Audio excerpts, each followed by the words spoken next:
Sunday pala mga ka-winner. Uuwi lang namin galing nagsimba. Kaya eto, selfie-selfie muna. Pero kapag simba na rin ba kayo? Simba muna tayo para makumpleto ang araw mo. Eto mga ka-winner, day 11 na pala tayo sa ating pagtatanim. Ito mga ka-winner, sa dami ng buto na binili ng aking asawa, hindi talaga halata na gustong gusto niyang magtanim. Charot. Kung naisa-isahin, baka nyo na lang kung ano-ano ang mga yan. At pati nga tangkay ng kangkong ay hindi nakaligtas. Madali lang naman tong itanim. Kaya kailangan meron kaming ganito. Hello guys, update nga pala dun sa naitanim namin na kamuting kahoy. Ito na sila guys, nakakatuwa. Ayan guys oh, lumabas na. Ayan, buhay na sila guys oh. Ito pa yung isa. Ayan oh, ang dami nila guys.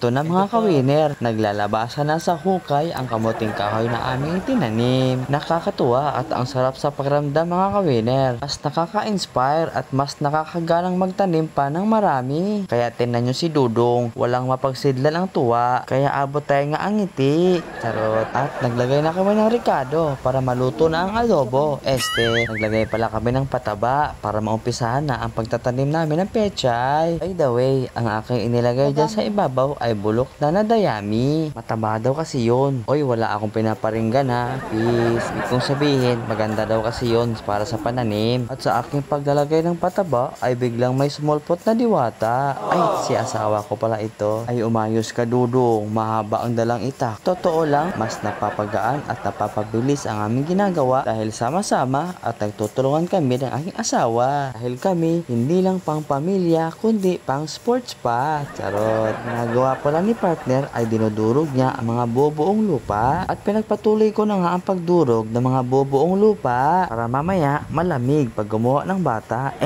Para malambot ang lupa para nag-umpisa na kaming magtanim. Balak ko sanang lagyan ito ng bulok na ipa ng palay. Kaya lang sabi ni partner, wag na dahil mag-aakitan daw ito ng maraming manok at baka masira pa ang aming mga pananim. Kaya bulok na dayami na lang at tuyo na tayo ng baka. At ngayon mga ka-winner, dahil malambot na ang lupa, uhaghag at basa, mag-uumpisa na tayong magtanim. At eto na si Commander. Walang cover-cover, doon na siya sa starter. Charot. Di talaga madali ang buhay ng pagsasaka mga ka-winner. Dahil kailangan mo ng mahabang pasensya, pagtsatsaga at matinding pag-aalaga. At dahil nga nabuhay ang aming itinanim na kamuting kahoy, balak naming paramihin ito at dagdagan pa. Kaya asahan nyo na magdadamo ulit kami sa mga susunod pang mga araw para na rin hindi masayang yung mga tangkay ng kamuting kahoy na aming na-harvest noong nakaraang linggo. Para na rin aming masubukan ang isang paraan pa ng pagtatanim ng kamuting kahoy. At abangan nyo pa mga ka-winner ang mga susunod pa namin mga itatanim dahil sandamukal ang binili ni Mrs. ng mga buto at pinhi. At natapos din namin mga ka-winner ang pagtatanim ng pechay. Thank you!